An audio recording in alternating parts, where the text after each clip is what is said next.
Ici Sud Radio. Les Français parlent au français. Je n'aime pas la blanquette de veau. Je n'aime pas la blanquette de veau. Sud Radio Berkov dans tous ses états. Dans tous mes états, peut-être pas, mais il se passe aujourd'hui quelque chose d'intéressant qui doit nous intéresser tous. C'est une discussion aujourd'hui en commission sur le fameux projet de loi de lutte contre les dérives sectaires. Nous sommes tous contre les dérives sectaires, bien sûr. Alors, de quoi s'agit-il ? Eh bien, il s'agit de l'article 4. Alors cet article 4 de ce projet de loi avait été supprimé par le Sénat, notamment à l'initiative du sénateur Alain Houpert. Et puis, donc, c'est quoi cet article 4 ? Eh bien, ce serait le délit d'incitation à ne pas suivre un traitement médical. Et je lis, donc... 1 an de prison et 15 000 euros d'amende pour provocation à abandonner ou à s'abstenir de suivre un traitement médical lorsque cela est manifestement susceptible d'entraîner des conséquences graves. Il avait été supprimé par le Sénat en première lecture, mais effectivement, Madame Lizaud dit il faut absolument, Brigitte Lizaud, cet article est indispensable parce que les charlatans peuvent s'y engouffrer. Sauf que les charlatans peuvent s'y engouffrer, et bien sûr que tout le monde est contre le charlatanisme et de dire n'importe quoi, et les guérisseurs, etc. Mais là, il ne s'agit pas de ça. Il s'agit de quelque chose de plus subtil, puisque même le Conseil d'État a estimé que cet article n'était ni nécessaire, ni proportionné. Et ajoute le Conseil d'État, il convient de garantir un équilibre entre les droits constitutionnels afin de ne pas remettre en cause la liberté des débats scientifiques et le rôle des lanceurs d'alerte. Professeur Didier Raoult, bonjour. Bonjour. Alors, on a l'impression que ce débat entre les dérives sectaires, avec des grands guillemets, et la liberté du débat scientifique, on a l'impression qu'il y a une confusion de ce point de vue-là entre les sceptiques et entre le droit à la discussion. De quoi s'agit-il ? Est-ce que c'est encore une fois ce débat entre la foi, entre la religion et la science ? De quoi s'agit-il ? Oui, bien sûr. Enfin, c'est une dérive qui a été notée plusieurs fois. Un des philosophes les plus clairs dans cette analyse, c'est Christopher Lasch, qui expliquait que dans la disparition des religions, la providence a été remplacée par la foi du progrès. Et que donc, maintenant, quand il y a une catastrophe, eh bien, c'est la religion du progrès qui devra résoudre le problème. Je vais vous donner un exemple précis parce qu'il m'amuse beaucoup. On a au moment du petit âge glaciaire, oui. 1400, on a commencé à condamner les sorcières et à les brûler parce qu'on pensait que les sorcières étaient responsables des modifications météorologiques et on pouvait être brûlé pour prédiction météorologique et les modifications du climat étaient censées, pour de nombreuses personnes, être liées à des éléments de sorcellerie. Vous voyez, pourtant, ça a duré 3 siècles et demi, le petit âge glaciaire. Et c'est pas très loin. Rémi André, on te conserve. Oui. Au 19e siècle. Donc, la propagande, toute organisation sociale, tout pouvoir s'arme de la propagande. La propagande est de tous les partis. L'origine des noms est toujours très intéressante. La propagande c'est un nom qui a été inventé par l'Inquisition pour dire la propaganda dei fidei, propager la foi. Propager la foi. Ah oui, propagande vient de propager la foi. Non, mais c'est intéressant de le rappeler, ça. Bien sûr. Et donc là, la foi actuelle qui a remplacé dans nos sociétés, qui sont des sociétés théoriquement athées, a été remplacée, la foi en Dieu a été remplacée il faut bien la remplacer par quelque chose, et donc la foi dans la science. Ouais. Et la science n'est pas transcendante comme Dieu. La science change tout le temps. La science n'est pas une foi, c'est ça qu'il faut dire aussi. C'est pas une foi. Ouais. Bref, disait, la science est fille du temps. Vous voyez, donc, au fur et à mesure, Galilée disait ça, au fur et à mesure que les choses changent, bien entendu, la science change. Donc, vous ne pouvez pas imposer la science comme étant une donnée qui est une donnée fixe. Ouais. Et vous regardez dans les épisodes que nous avons eus sur le Covid, alors c'est très notre nation n'est pas une nation dans laquelle on reconnaît volontiers s'être trompé, à part notre ami Delfrécy, qui a fini par être d'accord avec moi que les mesures sociales n'avaient pas de sens. Je lui ai dit d'ailleurs, il m'a dit je suis d'accord avec toi. Alors, très bien, on n'a pas été d'accord au même moment, quelques mois de différence. Mais si vous entendez le procès de ce qui se passe actuellement en Angleterre avec Johnson s'est excusé en disant que les mesures qu'il avait prises n'avaient pas de sens. Fauci, aux États-Unis, vient de dire que les mesures sociales n'avaient pas de sens. Donc maintenant, tout le monde est d'accord que ces mesures n'ont pas de sens, mais si vous disiez avec cette loi, heureusement, elle n'est pas rétrospective, parce qu'on pourrait nous condamner pour des choses auxquelles tout le monde dit le contraire maintenant. Vous voyez, donc, et d'où vient ce mot, alors justement Didier Raoult, on dit à l'époque c'était complotisme, etc., etc., et scepticisme. Mais enfin, le scepticisme, c'est une vertu. Pourquoi on dit aujourd'hui mais on vitupère les covido-sceptiques, les climato-sceptiques. Dès que vous n'êtes pas d'accord avec une doxa, vous êtes sceptique, donc suspect. Mais c'est parce que les gens n'ont pas la moindre formation. Je pense que ça serait bien, ça aussi, vous savez, d'introduire ça à l'école, qu'on fait des modifications. Je pense qu'il faudrait avoir un peu d'épistémologie, vous savez, parce que notre maître à nous, avec lequel je suis pas toujours d'accord, mais qui est Descartes, si vous voulez, France, le raisonnement cartésien, ça commence par dubito ergo sum, ça veut dire je doute, donc je suis. Donc je suis. Et parce que je doute, je sais que je pense. Je pense, la preuve que je pense, c'est que je doute. Si je ne doute pas, c'est la preuve que je ne pense pas. Et c'est la preuve que j'écoute et que je fais. J'ai pas besoin d'un cerveau pour faire ça. Et donc, toute la base de la pensée scientifique moderne est basée sur le doute. Et donc, d'interdire le doute ou de remettre en cause la nécessité du doute permanent est une attitude qui est profondément anti-scientifique. Et de toute manière, tous les termes que vous utilisez, on voit bien que ce sont des termes religieux. Quand on parle de secte, on voit bien, les scientifiques ne sont pas de secte. Moi, je n'ai pas de religion, je bâtis pas d'armée. On vous a accusé d'être le gourou d'une secte, Didier Raoult, rappelez-vous à un moment donné. On m'a accusé tellement de choses dans ma vie, je dois prêter à ça, si vous voulez. Mais il n'empêche que, vous savez que même, je n'ai jamais signé ni une tribune, ni une pétition. Je n'ai jamais demandé qu'on en signe pour moi. Je veux pas créer d'église, si vous voulez.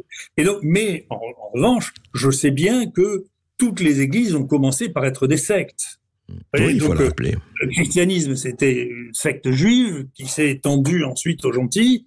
Le protestantisme était au départ une secte. Donc, toutes les églises, après, ce qu'on appelle les sectes, c'est quand c'est petit. Puis après, quand ça devient grand, c'est plus des sectes, c'est des religions. C'est religion. Donc, la définition d'une secte, je ne sais pas, c'est une définition qualifiée en nombre, en pourcentage, mais je ne sais pas trop ce que c'est. Mais en tout cas, pour moi, là, on est en train de parler de religion, et moi, je ne veux pas mettre la science sur le plan de la religion. D'ailleurs, il y a des points, je vois bien que ce qu'on appelle les complotistes, il y a un amalgame entre des opinions qui sont politiques, des géopolitiques, climatiques. Je ne me sens pas concerné par ça. Non, mais Didier Raoult, juste pour décrypter, ça m'intéresse d'avoir vraiment votre ressenti. C'est très intéressant parce que quand on dit que l'article 4, par exemple, vous savez, qui est 1 an de prison, 15 000 € d'amende, qu'est-ce que ça veut dire? Alors, s'abstenir de suivre un traitement médical lorsque cela est manifestement susceptible d'entraîner des conséquences graves.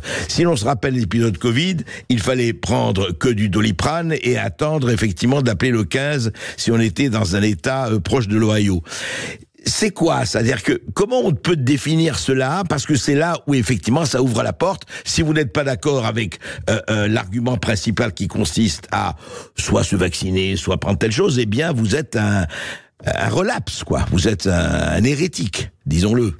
Oui, mais ça veut dire que c'est la transformation de la science en une question d'autorité qu'elle n'a jamais eue. Je vais vous donner un exemple, qui est un exemple banal, je pense que tout le monde comprendra, qui consiste à parler du traitement des angines et des pneumonies. D'accord ? Les angines qui sont dangereuses sont dues à 2 microbes, le streptocoque et un autre qui a un nom un peu plus compliqué, Fusobacterium necroprum, qui donne des trous dans les amygdales. Le traitement de ça, c'est l'amoxicilline ou l'ampicilline ou la pénicilline. En même temps, rupture de stock parce que ces médicaments ne rapportent rien du tout et le prix que la France les achète est si bas que nous sommes servis en dernier après tous les autres pays. D'accord. En France, on a autorisé à remplacer le traitement des angines qui a été fait pendant des années avec ces molécules qui coûtent rien et pour lequel il faut bien dire qu'il n'y a pas de résistance. Quoi qu'on dise, on traite les angines depuis des décennies avec ces médicaments et il n'y a pas de résistance des streptocoques à ces médicaments. C'est pas vrai, hein. Ça marche. Et ça marche. Et on a dit on va les remplacer par l'azithromycine. Alors en revanche, l'azithromycine, c'était à l'époque on l'a remplacé, c'était un médicament cher. Maintenant c'est plus cher non plus parce que c'est devenu générique. Ouais. Mais de prescrire de l'azithromycine, il y a des résistances des streptocoques, 20 à 30% à l'azithromycine, qui est le traitement recommandé. D'accord. Mais pour l'azithromycine, au moment où ça a été négocié, parce que ce qui est la science, c'est la négociation entre le ministère et l'industrie pharmaceutique, on lui a dit, vous pouvez mettre l'azithromycine sur les angines, mais en France, on vous donne pas l'AMM, on vous donne pas l'autorisation pour traiter les pneumonies avec ça. D'accord ? Ah oui, que les avec angines. Moi, je crois que ça sert à rien, mais les pneumonies, c'est utile. Aux États-Unis, 40% des pneumonies sont traitées avec de l'azithromycine, qui est le traitement recommandé par toutes les sociétés internationales, sauf la France. Donc, la science, voilà. Il y a une science française, oui, c'est comme les religions. Enfin, est-ce que vous êtes chiite ou sunnite, vous voyez ? Est-ce que vous êtes protestant ? Oui, ça dépend de la carte d'identité, oui. Ça dépend de la carte d'identité. Donc, si vous êtes français, vous pouvez pas prendre de l'azithromycine pour une pneumonie. Tout le monde en prescrit. Les médecins, la plupart du temps, ne savent même pas. Mais pourquoi il n'a pas eu l'AMM en France, vous savez ? L'argent. Quand le laboratoire a négocié, ils disent attendez, mais vous le savez bien. Enfin, ça a commencé très officiellement. Je suis désolé, ça va faire de la peine à beaucoup de nos amis, mais ça a commencé très officiellement avec Rocard, qui a commencé à préparer sa campagne présidentielle avec l'industrie pharmaceutique. On le sait bien. Et donc la question se pose pourquoi. 1, quel est le prix que je vais payer, et 2, à quoi je vais donner une AMM. Et donc ça définit ce que va être le périmètre financier que va faire le laboratoire avec une molécule. Et donc c'est des négociations dans lesquelles, là aussi, il serait intéressant, moi je suis pour la transparence, qu'elle soit filmée. Bien sûr, n'importe laquelle. Et mise dans un coffre pour qu'elle puisse être utilisée s'il y a des doutes sur la pertinence de ce type de choix. Oui. Moi, j'aurais bien voulu avoir, par exemple, le remdesivir qui est recommandé en France comme en Europe. On sait que c'est toxique. Les laboratoires Gilead, on se rappelle, oui, tout à fait. Tout à fait. Mais justement, donc, en fait, il y a la science d'un côté, la recherche, comme vous dites, le doute, etc., enfin, le scepticisme nécessaire et sain, et puis il y a les affaires. C'est ça, quoi, quelque part. Il y a le monde des affaires qui consiste à se dire voilà comment il faut, voilà ce qui est important, et l'AMM viendra après, et puis le monde de la science, et on a l'impression par ce rappel de cet article que l'on veut effectivement réexhumer à l'Assemblée nationale, ou je ne sais pas, c'est de dire attention, qui décide, c'est toujours ça, moi ça m'a frappé. Le traitement médical, il y a les bons traitements et des mauvais traitements, mais qui décide des bons et des mauvais traitements ? C'est ça. Je vais vous donner un autre exemple. Vous devriez lire mon livre sur les antibiotiques en entier, parce que beaucoup de choses y sont expliquées. Par exemple, pour définir qu'un antibiotique marche. Ouais. Il n'y a pas de mystère, c'est pas oui, non. En réalité, on fait une tambouille. Dans cette tambouille, on regarde quelle est la concentration de l'antibiotique dans le sang, si on le prend par la bouche ou par voie veineuse ou par voie intramusculaire, et on regarde quelle est la quantité d'antibiotiques qu'il faut, la concentration qu'il faut pour empêcher la bactérie de pousser. D'accord ? Ça paraît relativement simple comme ça, mais en réalité, c'est très compliqué. Oui, les dosages et tout. La preuve que c'est compliqué, c'est que vous n'avez pas les mêmes définitions de ce qui est sensible et ce qui est résistant en Europe et aux États-Unis. Ouais. C'est pas de la science. Et pourquoi ? C'est parce que dans les paramètres, en particulier dans ceux qui définissent, il y en a 80% qui ont des conflits d'intérêts. Donc, ce qui est décidé, moi j'avais été surpris quand j'ai fait mon postdoc aux États-Unis, je regardais une molécule, on parlait de cas de traitement, et quelqu'un avait une septicémie apurcyanique, et donc je regardé l'antibiogramme, je dis, mais il est résistant. Il me dit, non, il n'est pas résistant, il est sensible. Je dis, mais attendez, chez nous, la résistance, c'est à partir de 64. Il dit, ah ben non, chez nous, la résistance, c'est à partir de 128. Donc, même... Les critères. Et aux États-Unis, en accord avec la science, qui est l'antibiogramme, qui n'a jamais été une science, qui est juste un accord des gens qui sont présents pour dire juste que ça devrait marcher. Voilà. Il ne faut pas transformer les activités humaines en des activités scientifiques. Scientifiques, et surtout quand elles effectivement induisent des conflits d'intérêts.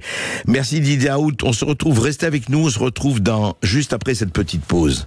Et on vous donnera la parole également, comme tous les jours, dans Berkoff, dans tous ses états, 0826 300 300. On est ensemble jusqu'à 14h. À tout de suite.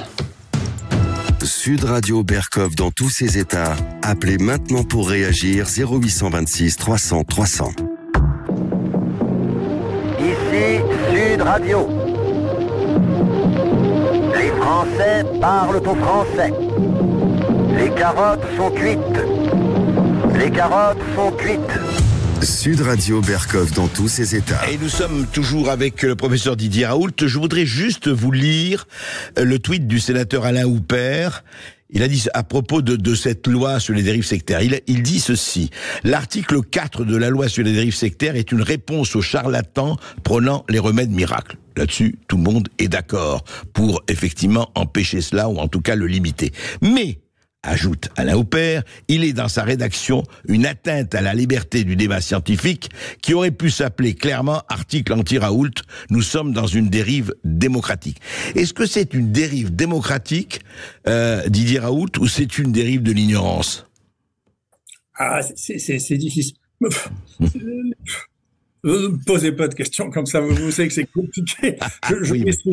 Je mets souvent la bêtise. Je suis pas un complotiste en général. Je manque même, si vous voulez, de méfiance. J'ai plutôt l'habitude de penser que c'est un défaut, ça, c'est un défaut. Mais c'est un défaut. Mais je vais vous donner un autre exemple qui m'avait laissé. Quand Villani était avant, parce qu'il y avait Cédric Villani, oui.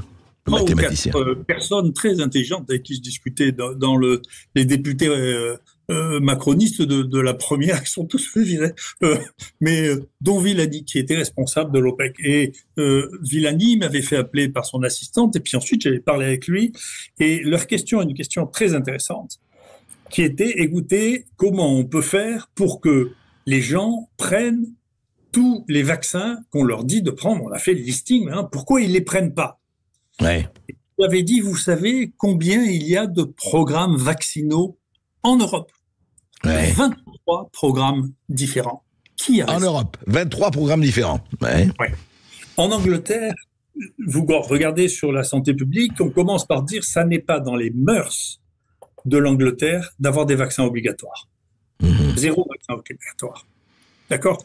Donc, si vous voulez, ça va être compliqué parce que on revient à une chose, et moi je l'ai vu là, comme vous le savez, je suis embêté assez souvent, de manière assez récurrente d'ailleurs, pour des prétextes les plus intéressants. Les gens en France, je sais pas depuis quand c'est comme ça, probablement depuis très longtemps, pensent vraiment que tout le monde pense comme eux à Paris et que leur pensée est le témoin du monde. Et ils ne se rendent même pas compte que leurs voisins font des choses différentes. Vous voyez, moi je disais, par exemple, quand Madame Buzyn a suivi, c'est Fischer qui avait recommandé, qui avait été chargé d'une mission du temps de Hollande. Si vous voulez. Alain Fischer, oui. Alain Fischer, qui a été rechargé de mission parce qu'il avait bien fait pour le Covid, d'une réflexion sur le vaccin. Je lui ai dit, tu sais, si tu veux réfléchir sur le vaccin, j'étais en train d'écrire un livre sur le vaccin, que je vous commande aussi, je peux te parler. Il me dit, non, ça va, écoute. Et la seule chose qu'il est posée comme question, c'est comment on peut faire pour que les gens fassent ce qu'on leur dise. Mais c'est ça. On leur dit quelque chose, il faut qu'ils suivent. Comment les gens doivent suivre nos préconisations. Voilà. Et à la fin, sa conclusion, c'était, il faut les obliger. Il faut que ce soit obligatoire. Et c'est ce qu'a fait Buzyn. Buzyn a suivi les recommandations de la commission Fischer. Fischer a écouté ce que disaient les associations de malades et à la fin, il a dit non, allez, circulez, c'est tout bon. Et moi, je sais que parmi les choses que je disais, je sais qu'il y a des gens qui m'en veulent parce qu'ils voudraient que je sois contre tous les vaccins à la fois. Non, mais c'est pas le cas. Vous n'êtes pas anti-vax, bien sûr. Je trouvais ridicule quand on fait le vaccin papillomavirus contre des cancers sexuellement transmissibles, qu'on dise, écoutez, on va faire ça qu'aux femmes. Parce que je connais les maladies sexuellement transmissibles depuis très très longtemps. Et si on fait ça aux femmes, il faut le faire aux hommes aussi. Parce que la plupart, pas toutes, mais la plupart des maladies sexuellement transmises se transmettent comme ça. Eh bien, il a fallu, à l'époque, et j'avais été interviewé à la radio et tout, et les gens me disent, mais non, alors on nous a dit que... Et donc, Madame Buzyn avait fait passer une loi dans laquelle c'était obligatoire pour les femmes, mais pas pour les hommes. Pour les pas mais même remboursé. Après, il y a eu un lobby des gays qui ont dit, mais attendez, ça donne quantité de cancer de l'anus, et donc il faut qu'on puisse être remboursé si on est vacciné. Alors après, on a dit, c'est les femmes et les gays. C'est par segmentation de marché. C'est quand même drôle comme science, c'est quand même de la science approximative. Et c'est très récemment qu'a été dit, non, attends, on va vacciner les garçons, les filles, puis d'abord, on ne sait pas à l'avance qui c'est qui sera gay, qui sera pas gay. Enfin, comme on vaccine des adolescents jeunes, on ne peut pas prédire l'avenir des uns et des autres. Donc, si vous voulez, il y a vraiment... Et quand les gens disent ça, moi, je me rappelle, il y avait... je prends, c'est pas une tête de turc. Hein. J'ai pas rencontré beaucoup de journalistes qui essaient de m'enseigner les maladies infectieuses, mais il y en a un qui est Patrick Cohen, qui me disait, enfin, c'est la science, ça. D'ailleurs, l'INSERM semble dire que l'INSERM, c'était un scandale, c'est le mari de la ministre. Yves Lévy, le mari d'Agnès Buzyn, absolument. Ce que dit le ministre de la Santé, ce qui est quand même...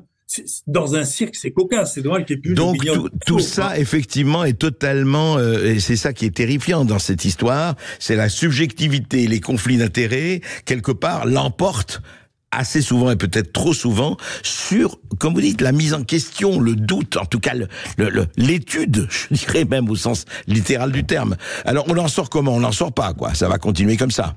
Didier Raoult.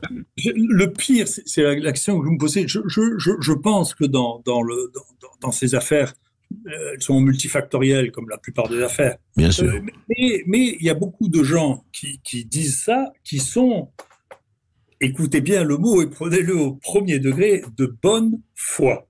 Ils ont foi en ce qu'ils disent. Mais là, c'est pas une question de foi, c'est une question de savoir. Mais oui, voilà. Et donc, s'il y a un doute dans le savoir, il faut laisser une place pour que les gens posent la question de savoir si ce savoir-là est établi ou s'il doit être mis en cause. Voilà, et ne pas avoir foi de façon aveugle, ou en tout cas de façon... Parce que la bonne foi... La science n'est pas une question de foi, voilà.